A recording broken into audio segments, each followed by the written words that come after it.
Hello, today I'm going to be talking to you about the differences in Affinity Photo and Adobe Photoshop. There aren't as many differences as there were 4-5 years ago. Serif in my school used to be the primary software for everything, except for my photography was done, my original photography was done on Photoshop CS2, and bearing in mind this is 2 years ago. No, 3 years ago. We only updated to Adobe Suite 1 year ago in my school. That was very fun. Basically, what you had was me basically being the teacher of the class, because the change from CS, it was CS2. CS2 was made in like 2008. And the perspective of it, the actual, do you know how the default backgrounds now for all these editing softwares is dark mode, basically grays, light grays, blacks. It was so old, it was still creams and whites. It was so funny. But yeah, that was basically, it was alright. It wasn't the best at all. Some of the things like layer masking, snap tools, layer snapping, pixel snapping, HDR merging. Oh, what I would do with, oh god. HDR merging is probably the next generation of photography. Even phones, even cameras, next generation cameras will be HDR merging cameras, no doubt about it. But what I want to talk to you today, obviously, is the differences between Adobe Photoshop and Affinity Photo, the pros and cons. In my opinion, I'm on the Affinity side. I love Affinity. There are some quirks, there are a bit of stupid features. You know, my HDR merging, if I sometimes click it and select the actual files, it won't HDR merge, it will just delete the entire file. That's a massive bug for me. Also, the not so much of a quirk, but a bit of annoyance, because my college is going to be a Photoshop based.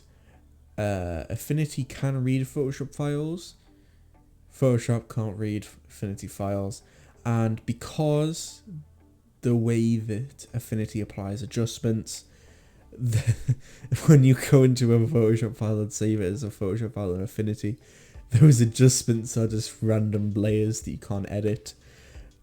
Which brings me on to one of the pros of Affinity.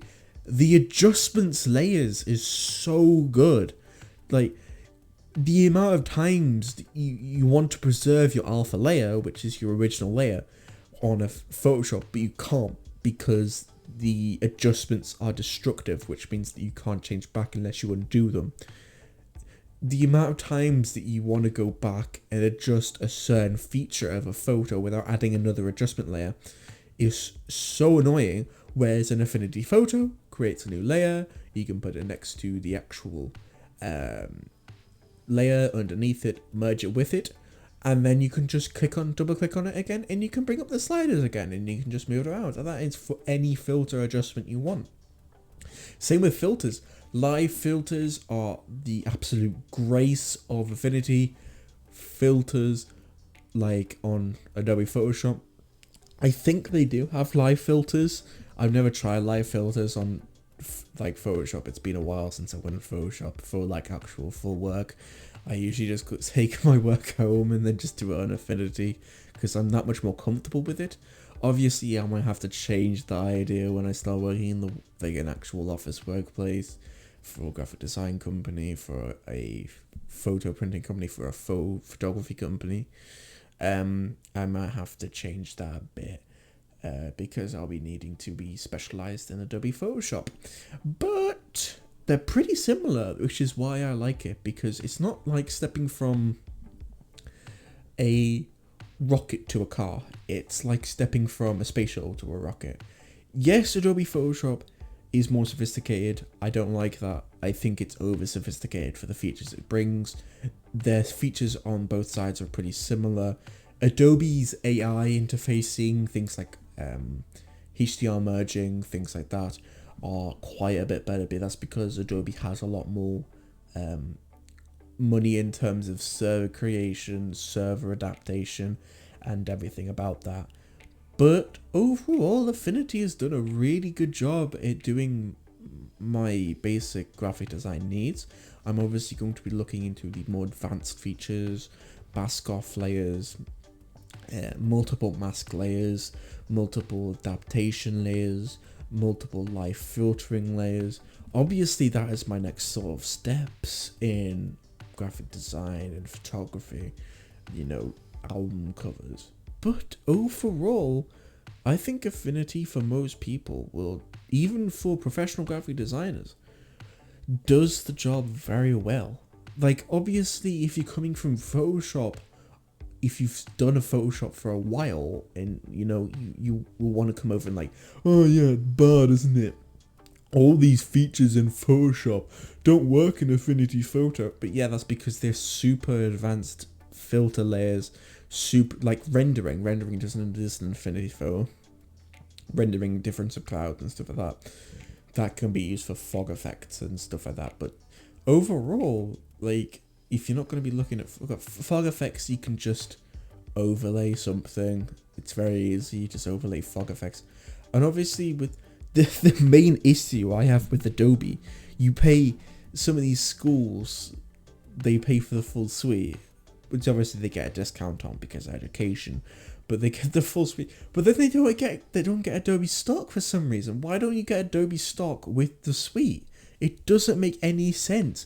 With Affinity Photo, you get integrated Shutterstock, Pixel, and something else. You get 3 different stock images, and obviously they're free stocks, but at least you get stock integration, whereas Adobe stock, you have to actually buy a separate license, which is £15 a month.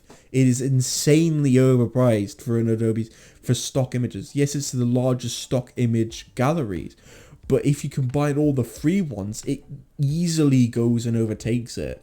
And in terms of the actual quality you get from things like Pixel, is so like on par with Adobe stock and on par with it all, and I don't really see the point in it. All this Adobe integration making you pay thousands, and some companies pay thousands of pounds in order to get this integration. Linus Tech Tips made a video about how making an actual video without actually paying for Adobe. They pay, I think it was £6,500 a year in order to get their full Adobe suites and everything, and that is absolutely insane amount of money for a year. Like, obviously for a company it's a little bit less, but for a normal person that's insane. If you want a full, obviously the full suite, you're looking at around about £350 a year for the entire full suite, and that doesn't include Adobe stock. And that is a bit insane that it doesn't include Adobe stock. Obviously the £5 suite of Premiere and Lightroom and Photoshop is very nice, but it clearly shows how much Affinity has actually riled them up, because Affinity is now crawling back market share in that area.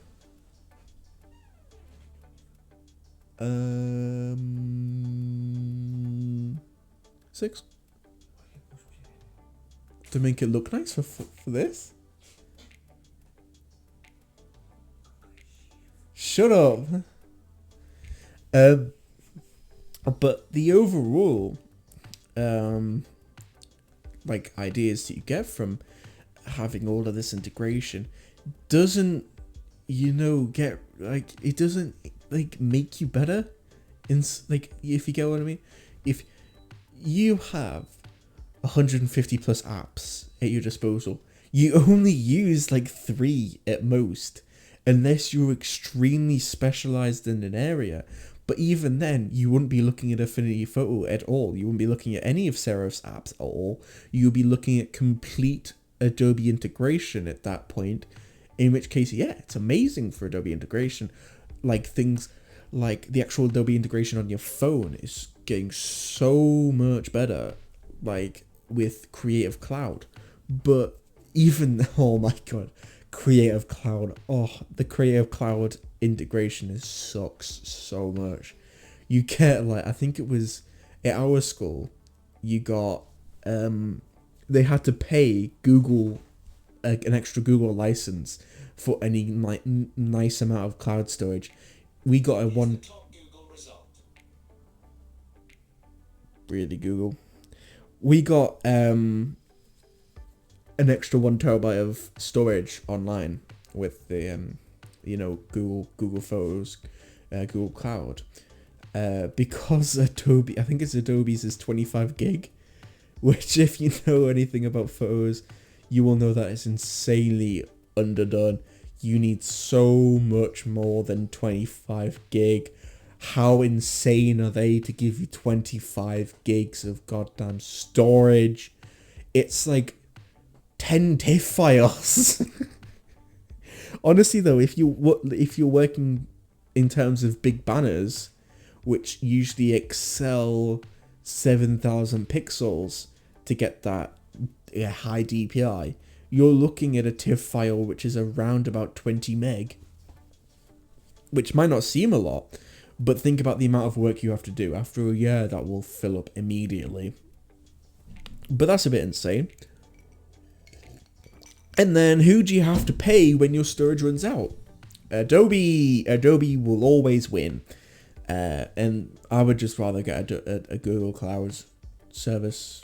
I think it's like £5 a month for 500 gig. I remember, no, I think they've stopped their infinity gig now, where you can basically put how much ever storage you want on. I think they've stopped that. Not entirely sure. All I know is if you exceed something like, I think it's like 5 terabytes, which I expect no one to exceed if you're a solo or duo artists. But just, yeah, that little bit of Adobe, yeah, we're going to give you cloud integration, but you're only going to get about 25 gig of cloud storage, which is absolutely nothing in this space. TIFF files are massive, and anyone who can tell you, oh, why don't you just use JPEGs? Well, TIFF files are insanely good quality for printing. Same with PDF. PDF files are massive because they're lossy files, which means that they don't get compressed, or they get slight compression values in the metadata. Yeah, it's just stupid.